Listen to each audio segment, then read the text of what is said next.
നമസ്കാരം. കേരള വോട്ടർ പരിപാടിയിലേക്ക് സ്വാഗതം. നമസ്കാരം. സംസ്ഥാനത്ത് ഒരു ലോക്സഭാ തിരഞ്ഞെടുപ്പിന് കളമൊരുങ്ങുകയാണ്. സംസ്ഥാനത്തെ 20 ലോക്സഭാ മണ്ഡലങ്ങളിലൂടെയും കേരള വോട്ടർ എന്ന പരിപാടിയുമായി VMTV മുന്നോട്ട് പോവുകയാണ്. ഇന്ന് തിരുവനന്തപുരം പാർലമെൻറ്റ് മണ്ഡലത്തിലെ ഡോക്ടർ ശശി തരൂർ MPയുടെ പ്രവർത്തനങ്ങളെക്കുറിച്ചുള്ള ഒരു വിലയിരുത്തലാണ്. എന്ത് തോന്നുന്നു തിരുവനന്തപുരം മണ്ഡലത്തിലെ പ്രവർത്തനങ്ങളെക്കുറിച്ച്? 3 വട്ടം ജയിച്ച് MP ആയി വന്നിട്ടും ഇപ്പോഴും തലസ്ഥാനത്ത് നിലനിൽക്കുന്ന പ്രശ്നം എന്താണെന്ന് വെച്ചാൽ ഹൈക്കോടതി ബെഞ്ചിൻ്റെയാണ്. അതിന് ഇതുവരെ ഒരു പരിഹാരം കാണാൻ MPക്ക് കഴിഞ്ഞിട്ടില്ല എന്നത് വലിയൊരു പരാതിയായി ഇപ്പോഴും നിലനിൽക്കുന്നുണ്ട്. അതുമായി ബന്ധപ്പെട്ട് നമുക്ക് തലസ്ഥാനത്തെ ഒരു വോട്ടറുമായി ബന്ധപ്പെടാം. അതെ, നമുക്ക് അവരുടെ അഭിപ്രായം കൂടി അറിയാം. ഹലോ, VMTV ന്യൂസിൽ നിന്നാണേ. ഞങ്ങളുടെ കേരള വോട്ടർ പരിപാടിയിലേക്ക് താങ്കൾക്ക് സ്വാഗതം. അപ്പോൾ ഞങ്ങൾ ഇന്ന് തലസ്ഥാനത്തെ പാർലമെൻറ്റ് മണ്ഡലമായ തിരുവനന്തപുരത്തെ ഡോക്ടർ ശശി തരൂർ MPയുടെ പ്രവർത്തനങ്ങൾ വിലയിരുത്തുന്ന ഒരു പ്രോഗ്രാമാണിത്. അപ്പോൾ പ്രധാനമായും തലസ്ഥാനത്ത് ഉയർന്നു വന്നിട്ടുള്ള ഒരു പരാതി, MP 3 ടേമായിട്ട് തലസ്ഥാനത്ത് MP ആയി തുടർന്നിട്ടും ഹൈക്കോടതി ബെഞ്ച് എന്നുള്ള ഒരു ഇത് യാഥാർത്ഥ്യമായിട്ടില്ല ഇതുവരെ. കഴിഞ്ഞ ഇലക്ഷനിലൊക്കെ ഏറെ ചർച്ച ചെയ്യപ്പെട്ട ഒരു വിഷയമാണ്. ഒരു വോട്ടർ എന്നുള്ള നിലയിൽ താങ്കൾക്ക് എന്താണ് അതുമായിട്ട് പറയാനുള്ളത്? ഹൈക്കോടതി ബെഞ്ചുമായിട്ടുള്ള വിഷയം ഇന്നും അദ്ദേഹം അതിന്റെ പുറകിൽ തന്നെയാണ്. അത് നിരവധിയായ നിയമപ്രശ്നങ്ങളാണ് അതിന്റെ പുറകിൽ വരുന്നത്. അദ്ദേഹം അതിന്റെ പുറകിലാണ് അദ്ദേഹം അത് നടത്തി യാഥാർത്ഥ്യമാക്കുക എന്ന ലക്ഷ്യത്തോടെയാണ് അദ്ദേഹത്തിന്റെ പ്രവർത്തനം ഇന്നും മുന്നോട്ട് പോയിക്കൊണ്ടിരിക്കുന്നത്. പക്ഷെ കഴിഞ്ഞ പ്രാവശ്യം ഒന്ന് ചോദിച്ചോട്ടെ, കഴിഞ്ഞ 2ാമത്തെ ടേം MP ഈ പാർലമെൻറ്റ് തിരഞ്ഞെടുപ്പിനെ നേരിട്ടപ്പോൾ ഇവിടെ തലസ്ഥാനത്ത് വളരെയധികം ഉയർന്നു കേട്ട ഒരു പ്രശ്നം ഹൈക്കോടതി ബെഞ്ചായിരുന്നു. അന്ന് ജനങ്ങൾക്ക് വാഗ്ദാനം ചെയ്ത ഒരു പ്രധാന വാഗ്ദാനമായിരുന്നു. പക്ഷേ 5 കൊല്ലമായിട്ടും അതിനെക്കുറിച്ച് യാതൊരു ഇത് മുന്നോട്ട് പോയിട്ടില്ലെന്നാണ് പൊതുവേ ഉള്ളൊരു പരാതി. അതിന്റെ പുറകിൽ നിരവധിയായ നിയമപ്രശ്നങ്ങൾ ഉള്ളതുകൊണ്ട് അദ്ദേഹം അത് ഒഴിവാക്കി അതിന്റെ പുറകിൽ തന്നെയാണ് ഹൈക്കോടതി ബെഞ്ച് തിരുവനന്തപുരത്ത് സ്ഥാപിക്കണം എന്ന ലക്ഷ്യത്തോടു കൂടെ തന്നെയാണ് ശശി തരൂർ ഇന്നും പ്രവർത്തിക്കുന്നത്. അതിൽ യാതൊരു സംശയവും വേണ്ട. നിരവധിയായ പ്രശ്നങ്ങൾ, നിയമപ്രശ്നങ്ങൾ അതിന്റെ പുറകിൽ ഉള്ളതുകൊണ്ട് മാത്രമാണ് അത് കാലതാമസം വരുന്നത്. അപ്പൊ ഇനി വരുന്ന ഇലക്ഷനിലും ഈ പ്രശ്നം ഉന്നയിക്കപ്പെട്ടാലുള്ള മറുപടി ഇതായിരിക്കും അല്ലേ? എത്രയും പെട്ടെന്ന് ഹൈക്കോടതി ബെഞ്ച് തിരുവനന്തപുരത്ത് തലസ്ഥാന നഗരിയിൽ സ്ഥാപിക്കുക എന്നത് തന്നെയാണ് അദ്ദേഹത്തിന്റെ ലക്ഷ്യം. അത് പൂർത്തിയാക്കിയിട്ടേ അദ്ദേഹം അടങ്ങുകയുള്ളൂ എന്നുള്ളതിൽ യാതൊരു സംശയവും വേണ്ട. ഒരു കാര്യം കൂടെ ചോദിച്ചോട്ടെ, തലസ്ഥാനത്ത് വീണ്ടും ഈ കോൺഗ്രസിന്റെ സ്ഥാനാർത്ഥി തരൂർ തന്നെ ആയിരിക്കുമോ? ഒരു സംശയവുമില്ല. ഇത്രയും ജനകീയ ഹൃദയങ്ങളിൽ കയറിപ്പറ്റിയ തരൂരല്ലാതെ പിന്നെ വേറെ ആരാ ഉള്ളത്? അദ്ദേഹം തന്നെ വീണ്ടും വിജയിക്കാന്ന് ഉറപ്പാണോ? 100% ജനഹൃദയങ്ങൾ കയറിയ നേതാവല്ലേ ശശി തരൂർ, വിശ്വപൗരനല്ലേ? ഒരു സംശയവും വേണ്ട. തരൂർ തന്നെയാണ്. തരൂർ വിജയിച്ചിരിക്കും. അതിൽ ആർക്കും ഒരു സംശയവും വേണ്ട. Okay, thank you very much. അതുപോലെ തന്നെ തിരുവനന്തപുരം നഗരത്തെക്കുറിച്ച് ഒരു MP എന്നുള്ള നിലയിൽ കഴിഞ്ഞ പ്രാവശ്യം ചർച്ച ചെയ്യപ്പെട്ടത് ഒരു ആഗോള പ്രശസ്തമായ ഒരു നഗരമാക്കി തിരുവനന്തപുരത്തെ മാറ്റും എന്നൊരു പ്രഖ്യാപനവും അതുമായി ബന്ധപ്പെട്ട ജനങ്ങളുടെ ഒരു അഭിപ്രായങ്ങളും ഒക്കെ ഉയർന്നു വന്നിരുന്നു. പക്ഷേ 5 വർഷം പിന്നിട്ടിട്ടും തലസ്ഥാനം ഇന്നും മാലിന്യത്തിലും അതുപോലെ തന്നെ മറ്റുള്ള അസൗകര്യങ്ങളും വീർപ്പുമുട്ടുകയാണ്. ഇനിയും ഇതിനെ പ്രതീക്ഷിച്ച് കാത്തിരിക്കാമോ? ഇനിയും പ്രതീക്ഷിക്കുന്നതിൽ വെറുതെ പ്രതീക്ഷ കൊണ്ടുവരണ്ട. അവർക്ക് ഇലക്ഷന് മുന്നോടിയായി പലതരത്തിലുള്ള വാഗ്ദാനങ്ങളും ജനങ്ങളിലേക്ക് അവർ എത്തിക്കുന്നുണ്ട്. ഇത് വെറും വാഗ്ദാനങ്ങളായി മാത്രം മുന്നോട്ട് പോവുകയാണ്. ജയിച്ചു കഴിഞ്ഞാൽ പിന്നെ അവരിതൊന്നും ഓർക്കുന്നില്ല എന്നതാണ് യാഥാർത്ഥ്യം. ജയം മാത്രമാണ് അവരുടെ ലക്ഷ്യം. ജയം മാത്രമാണ് ലക്ഷ്യം. മറ്റൊരു കാര്യം കൂടെ അനുജ ചോദിച്ചോട്ടെ, 5 വർഷമായി ശശി തരൂർ ഈ മണ്ഡലത്തിൽ സജീവമല്ലെന്നും വന്നു പോയത് മാത്രമാണെന്നും ഒരു ഇതുണ്ട്. അത് പൊതുവെ എങ്ങനെ ജനം വിലയിരുത്തുന്നു? അത് ഏറെക്കുറെ സത്യം എന്നാണ് എനിക്ക് തോന്നുന്നത്. അദ്ദേഹം ഈ തിരഞ്ഞെടുപ്പ് സമയത്ത് മാത്രം ജനങ്ങളെ കാണും. അതിനുശേഷം വിജയിച്ച് ഒരു സ്ഥാനത്തെത്തുമ്പോഴത്തേക്കും പിന്നീട് അദ്ദേഹത്തെ ഈ പരിസരത്തോ ജനങ്ങളുടെ ഇടയിലേക്കോ കാണാൻ സാധിക്കുന്നില്ല എന്നുള്ളത് യാഥാർത്ഥ്യം തന്നെയാണ്. തലസ്ഥാനത്തൊരു മാറ്റം അനിവാര്യമാണെന്നാണ് അനുജയും സൂചിപ്പിക്കുന്നത്. അതെ, ഇനിയൊരു മാറ്റം വരണം. വെറുതെ വാഗ്ദാനങ്ങൾ മാത്രം മുന്നോട്ട് പോകാനുള്ളതല്ല. ജനങ്ങൾക്ക് അവരർഹിക്കുന്ന രീതിയിലുള്ള മാറ്റം കൊണ്ടുവരണമെന്നാണ് എൻ്റെ ഒരു അഭിപ്രായം. നമുക്ക് മറ്റൊരു വോട്ടറുമായി ഫോണിൽ ബന്ധപ്പെടാം. വെറുതെ പ്രതീക്ഷ കൊണ്ടുവരണ്ട. അവർക്ക് ഇലക്ഷന് മുന്നോടിയായി പലതരത്തിലുള്ള വാഗ്ദാനങ്ങളും ജനങ്ങളിലേക്ക് അവർ എത്തിക്കുന്നുണ്ട്. ഇത് വെറും വാഗ്ദാനങ്ങളായി മാത്രം മുന്നോട്ട് പോവുകയാണ്. ജയിച്ചു കഴിഞ്ഞാൽ പിന്നെ അവരിതൊന്നും ഓർക്കുന്നില്ല എന്നതാണ് യാഥാർത്ഥ്യം. ജയം മാത്രമാണ് അവരുടെ ലക്ഷ്യം. ജയം മാത്രമാണ് ലക്ഷ്യം. മറ്റൊരു കാര്യം കൂടെ അനുജ ചോദിച്ചോട്ടെ. 5 വർഷമായി ശശി തരൂർ ഈ മണ്ഡലത്തിൽ സജീവമല്ലെന്നും വന്നു പോയത് മാത്രമാണെന്നും ഒരു ഇതുണ്ട്. അത് പൊതുവെ എങ്ങനെ ജനം വിലയിരുത്തുന്നു? അത് ഏറെക്കുറെ സത്യം എന്നാണ് എനിക്ക് തോന്നുന്നത്.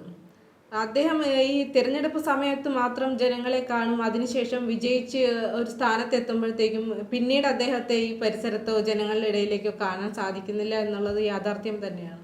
തലസ്ഥാനത്തൊരു മാറ്റം അനിവാര്യമാണെന്നാണ് അനുജയും സൂചിപ്പിക്കുന്നത്. അതെ അതെ, ഇനിയൊരു മാറ്റം വരണം. വെറുതെ വാഗ്ദാനങ്ങൾ മാത്രം മുന്നോട്ട് പോകാനുള്ളതല്ല. ജനങ്ങൾക്ക് അവരർഹിക്കുന്ന രീതിയിലുള്ള മാറ്റം കൊണ്ടുവരണമെന്നാണ് എൻ്റെ ഒരു അഭിപ്രായം. നമുക്ക് മറ്റൊരു വോട്ടറുമായി ഫോണിൽ ബന്ധപ്പെടാം. നമസ്തേ, ഞാൻ വിളിച്ചതേ നമ്മുടെ VMTVയുടെ കേരള വോട്ടർ പരിപാടിയിലേക്ക് താങ്കൾക്ക് സ്വാഗതം. തലസ്ഥാനത്ത് നമ്മുടെ MP ആയി നിലവിലുള്ളത് ഡോക്ടർ ശശി തരൂരാണ്. അതെ അതെ, ഒരു മാറ്റം ആഗ്രഹിക്കുന്നുണ്ടോ അതോ തരൂര് തന്നെ വീണ്ടും മതിയോ? തീർച്ചയായിട്ടും മാറ്റം അത്യാവശ്യമല്ലേ. നമ്മുടെ തിരുവനന്തപുരം മണ്ഡലത്തിനെ സംബന്ധിച്ച് പറയുകയാണെങ്കിൽ ഇദ്ദേഹം 3 ടേം MP ആയിട്ടുണ്ട്. നിങ്ങളും ഞാനും ഉൾപ്പെടുന്ന ജനസമൂഹത്തിനിടയിൽ ഇദ്ദേഹം എത്ര എത്തപ്പെടുന്നത്, എന്ത് വികസനമാണ് MP എന്നുള്ള രീതിയിൽ അദ്ദേഹം തിരുവനന്തപുരം മണ്ഡലത്തിൽ ചെയ്തു തന്നത്? ഏകദേശം 15 വർഷമായിട്ട് ഭരിക്കുകയല്ലേ. ഒന്നും ചെയ്തിട്ടില്ല, ഒന്നും ചിന്തിക്കാന്നുള്ളതേ ഉള്ളൂ. ഇപ്പോ വിശ്വഭവനൻ എന്നൊക്കെ വ്യക്തി ഉണ്ടെങ്കിലും കോമൺ ആയിട്ട് അങ്ങനെ ഒരു ഇതുണ്ടെന്നല്ലാതെ ആ ഒരു ഗ്ലാമർ അല്ലാതെ എന്താണ് അദ്ദേഹം തിരുവനന്തപുരം മണ്ഡലത്തിന് വേണ്ടി കഴിഞ്ഞ 15 വർഷം കൊണ്ട് ചെയ്തു എന്ന് നമ്മൾ ചിന്തിക്കണം. വികസനം ഒന്നും വന്നിട്ടില്ല എന്നാണോ? വികസനം മാത്രമല്ല, അദ്ദേഹം എന്തെങ്കിലും പ്രവർത്തനത്തിന് തിരുവനന്തപുരം മണ്ഡലത്തിന്റെ ഇപ്പൊ ഞാൻ ബാലരാമപുരത്താണ് താമസിക്കുന്നത്. ബാലരാമപുരം ഭാഗത്ത് അദ്ദേഹം അറ്റ്ലീസ്റ്റ് ഒരു ഉദ്ഘാടനത്തിന് പോലും അദ്ദേഹത്തെ ഈ പ്രദേശത്തൊന്നും കണ്ടിട്ടില്ല. അല്ല, ഇപ്പം രാഷ്ട്രീയം നമുക്ക് മാറ്റി വെച്ച് കഴിഞ്ഞാൽ കോമൺ ആയിട്ട് ചിന്തിക്കാം. ഇപ്പം കോൺഗ്രസ്സുകാരനോ BJP-കാരനെന്നോ അല്ലെങ്കിൽ അതുപോലെ തന്നെ കമ്മ്യൂണിസ്റ്റുകാരനെന്നോ ഉള്ളത് മാറ്റി വെക്കുക. മാറ്റി വെച്ചിട്ട് നമ്മൾ ആ ഒരു MP എന്നുള്ള രീതിയിൽ ശശി തരൂർ എന്ത് തിരുവനന്തപുരം മണ്ഡലത്തിൽ ചെയ്തു ചിന്തിക്കുക. രാഷ്ട്രീയത്തിന് അതീതമായിട്ട് ചിന്തിക്കുക, രാഷ്ട്രീയം വിടുക. നമ്മളൊരു സാധാരണ പൗരൻ അല്ലെങ്കിൽ ഒരു വ്യക്തി എന്നുള്ള രീതിയിൽ ചിന്തിച്ചിട്ട് ശശി തരൂർ എന്താണ് കഴിഞ്ഞ 15 തുടർച്ചയായിട്ട് 3 പ്രാവശ്യം വിജയിച്ചിരിക്കുന്നത്. കഴിഞ്ഞ 15 വർഷം കൊണ്ട് തിരുവനന്തപുരം മണ്ഡലത്തിൽ എന്ത് ചെയ്തു? നമ്മളിപ്പം ഞാനും നിങ്ങളും ഉള്ള ഒരു രാഷ്ട്രീയം മാറ്റി വയ്ക്കും. നമുക്ക് എല്ലാവർക്കും വ്യക്തികളുടെ രാഷ്ട്രീയം ഉണ്ടാവും. ആ രാഷ്ട്രീയം എല്ലാം മാറ്റി വെച്ചിട്ട് ഒരു പൗരൻ എന്നുള്ള രീതിയിൽ അല്ലെങ്കിൽ ഒരു വ്യക്തി എന്നുള്ള രീതിയിൽ ചിന്തിക്കും. അദ്ദേഹം MP എന്നുള്ള രീതിയിൽ നമുക്ക് എന്ത് ചെയ്തു വെക്കും? വികസനം ഇല്ല എന്നാണ് താങ്കളുടെ ഒരു അഭിപ്രായം വ്യക്തി എന്ന നിലയിൽ? വികസനമാണോ ഒന്ന് ചൂണ്ടിക്കാണിച്ചു തരാൻ പറ്റാവോ? അദ്ദേഹം കഴിഞ്ഞ 15 വർഷം കൊണ്ട് MP ആയിട്ട് ചെയ്ത വികസനം എന്താണെന്നൊന്ന് ചൂണ്ടിക്കാണിച്ചു തരാമോ? അപ്പൊ താങ്കൾ പറയുന്നത് ഒരു മാറ്റം ആവശ്യമാണ് എന്നാണ് പൊതുവിലെ ജനാഭിപ്രായത്തില്?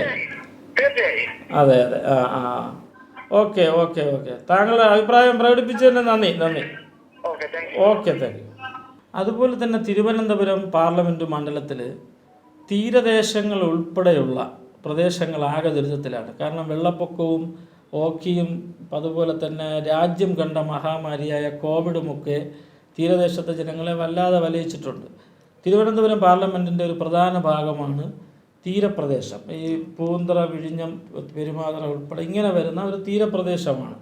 ആ പ്രദേശത്തെ വികാരങ്ങൾ എങ്ങനെ മനസ്സിലാക്കിയിട്ടുണ്ട്? തീരദേശ ജനങ്ങളുടെ ജീവിതം തന്നെ വളരെ ദുരിതത്തിലാണ്. അത് പണ്ട് മുതലേ അങ്ങനെ തന്നെയാണ്. അപ്പോൾ ഈ തിരഞ്ഞെടുപ്പ് അടുക്കുന്ന സമയത്ത് തന്നെ ഇവർ പലതരത്തിലുള്ള വാഗ്ദാനങ്ങളാണ് അവർക്കും നൽകിയിട്ടുള്ളത്. നമ്മൾ അവരുമായിട്ട് ബന്ധപ്പെട്ടപ്പോൾ അവർ ഒരുപാട് പ്രശ്നങ്ങളൊക്കെയാണ് നമ്മുടെ അടുത്ത് തുറന്നു പറഞ്ഞിട്ടുള്ളത്. അപ്പോൾ അവർക്കൊന്നും ഇതുവരെയും അവരുടെ ജീവിത രീതിക്കനുസരിച്ച് ഒരു മാറ്റവും ഇതുവരെയും സംഭവിച്ചിട്ടില്ല എന്നാണ് ഇപ്പോഴും അവർ തുറന്നു പറയുന്നത്.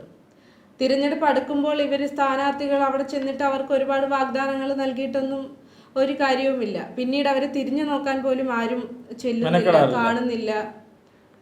അങ്ങനെയുള്ള അവസ്ഥയാണ് ഇപ്പോഴും തീരപ്രദേശങ്ങളിൽ നിലനിൽക്കുന്നത്, അവിടുത്തെ ജനങ്ങൾ അനുഭവിച്ചു കൊണ്ടിരിക്കുന്ന പ്രശ്നങ്ങൾ. ഓക്കെ, അപ്പം നമുക്ക് മറ്റൊരു വോട്ടറുമായി ഫോണിൽ ബന്ധം. ഹലോ, നമസ്കാരം. നമ്മൾ കേരള വോട്ടർ എന്ന പ്രോഗ്രാമിൽ നിന്ന് വിളിക്കുന്നതാണ്. താങ്കൾ തിരുവനന്തപുരം പാർലമെന്റ് മണ്ഡലത്തിലെ വോട്ടറാണോ? ഞാനൊരു ചോദ്യം ചോദിച്ചോട്ടെ. കഴിഞ്ഞ ഒരു 3 ടേമായിട്ട് നമ്മുടെ പാർലമെന്റ് മണ്ഡലത്തിലെ MP ഡോക്ടർ ശശി തരൂരാണ്. അപ്പോൾ ഒരു വോട്ടർ എന്നുള്ള നിലയിൽ താങ്കൾ ശശി തരൂരിന്റെ പ്രവർത്തനത്തെ എങ്ങനെ വിലയിരുത്തുന്നു? അദ്ദേഹം MP ആണെന്നുള്ള കാര്യത്തെ കുറിച്ച് ഞങ്ങൾക്ക് അറിയാം. പക്ഷെ അദ്ദേഹത്തിനെ കാണുവാനോ അദ്ദേഹത്തിനോട് സംസാരിക്കുവാനോ ഇതുവരെ സാധിച്ചില്ല. ഏതെങ്കിലും പൊതുപരിപാടികൾക്ക് അദ്ദേഹം വരുമ്പോ അദ്ദേഹം സംസാരിക്കുന്നല്ലാതെ അദ്ദേഹത്തിന്റെ കാര്യങ്ങൾ തീരുമാനിക്കുന്നത് എനിക്ക് തോന്നുന്നു കൂടെ നിൽക്കുന്ന കുറെ എന്താ പറയുന്ന ശിഷ്യന്മാരാണ്. അതെ. അപ്പൊ നമ്മൾ എന്തെങ്കിലും ഒരു പരിപാടിയുമായി ബന്ധപ്പെട്ട് കഴിഞ്ഞാൽ ആ ശിഷ്യന്മാരാണ് കാര്യങ്ങൾ നോക്കുന്നത്. അപ്പൊ ഇവിടെ അദ്ദേഹം തെരഞ്ഞെടുപ്പിൽ വന്ന സമയത്ത് ഹൈക്കോടതി ബെഞ്ച് ഉൾപ്പെടെ പല കാര്യങ്ങൾക്കും വാഗ്ദാനം ഉണ്ടായിരുന്നു. പക്ഷെ അതൊന്നും ഇവിടെ നിറവേറ്റി കണ്ടില്ല എന്നാണ്. അല്ല, ഒരു MP എന്നുള്ള നിലയിൽ അദ്ദേഹം തിരുവനന്തപുരത്ത് പരാജയമാണോ വിജയമാണോ എന്ന അഭിപ്രായമുണ്ടോ? അതാണ് ഞാൻ പറഞ്ഞു തരുന്നത്.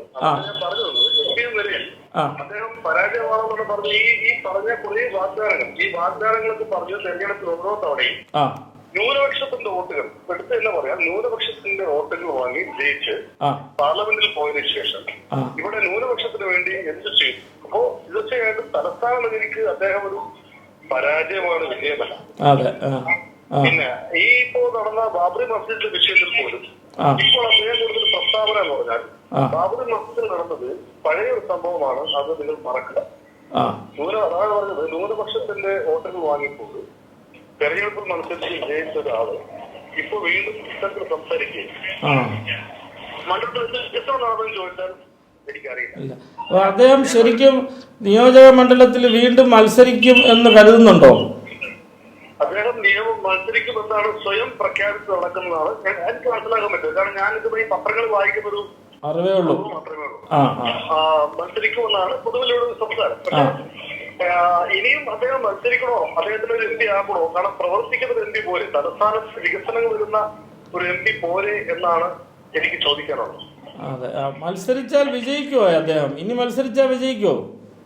ഇനി മത്സരിച്ചാൽ അദ്ദേഹം വിജയിക്കാൻ പാടില്ല എന്നാണ് എന്റെ അഭിപ്രായം. മത്സരിച്ച് കഴിഞ്ഞാൽ 3 സംഘടനകൾ മത്സരിക്കുമ്പോ അതിൽ നല്ല സംഘടനക്കാരെ പിന്നെ വോട്ട് ചെയ്ത് വിജയിപ്പിക്കണമെന്നാണ് താങ്കളുടെ അഭിപ്രായം. ഇദ്ദേഹം തൽക്കാലം കുറച്ചു ദിവസം മാറി നിൽക്കട്ടെ. സമ്പത്ത് MP ആറ്റിക്കൽ മത്സരിച്ച് 2 തവണ കഴിഞ്ഞപ്പോൾ ജനങ്ങൾ പുറത്താക്കി. അതുപോലെ ഇദ്ദേഹവും ഒരു തവണ മാറി നിൽക്കണമെന്നാണ് എന്റെ അഭിപ്രായം. ന്യൂനപക്ഷത്തിന്റെ വോട്ട് വാങ്ങിക്കൊണ്ട് ന്യൂനപക്ഷത്തിനെതിരെ സംസാരിക്കുന്ന ഒരു പ്രവണതയാണ് ഇപ്പൊ കാണുന്നത്. ഓക്കെ, അപ്പോൾ അദ്ദേഹത്തിന് താങ്കളുടെ പിന്തുണ അദ്ദേഹത്തിനില്ല? ഒരിക്കലുമില്ല. എന്റെ കുടുംബത്തിന്റെ പിന്തുണ ഉണ്ടാവും. ഓക്കെ, താങ്കൾക്ക് നന്ദി. താങ്കൾ അഭിപ്രായം പ്രകടിപ്പിച്ചതിന് വളരെ താങ്ക്സ്. ഓക്കെ. തലസ്ഥാനത്തെ MP ആയിട്ടുള്ള ഡോക്ടർ ശശി തരൂര് നിലവിൽ വീണ്ടും മത്സരിക്കണമോ വേണ്ടയോ എന്നുള്ള വോട്ടർമാരുടെ അഭിപ്രായമാണ് നാം കേട്ടത്. പൊതുവിൽ ഏറെ വിഷയങ്ങൾ ചർച്ച ചെയ്യപ്പെട്ടു. ഭൂരിപക്ഷം അഭിപ്രായങ്ങളും അവർ ഫോണിലൂടെ പ്രകടിപ്പിച്ചു. എന്തു തോന്നുന്നു? ഒരു പരീക്ഷണാടിസ്ഥാനത്തിൽ ഇനി അദ്ദേഹത്തെ വിജയിപ്പിക്കേണ്ട എന്നുള്ള രീതിയിലാണ് ഭൂരിപക്ഷ അഭിപ്രായം വന്നത്. ഇനി നമ്മളല്ല തീരുമാനിക്കേണ്ടത്. ഇതൊക്കെ കണ്ടും കേട്ടും വളർന്നു വരുന്ന ജനതയാണ് തീരുമാനിക്കേണ്ടത്. ഇനി ജനങ്ങളുടെ കയ്യിലാണ് അടുത്ത ഇലക്ഷനും ആര് ജയിക്കണമെന്നുള്ളതും. അതെ, മറ്റൊരു നിയോജക മണ്ഡലത്തിലെ വോട്ടർമാരുമായി സംവാദവും അഭിപ്രായവുമായി വീണ്ടും കാണാം. നമസ്കാരം.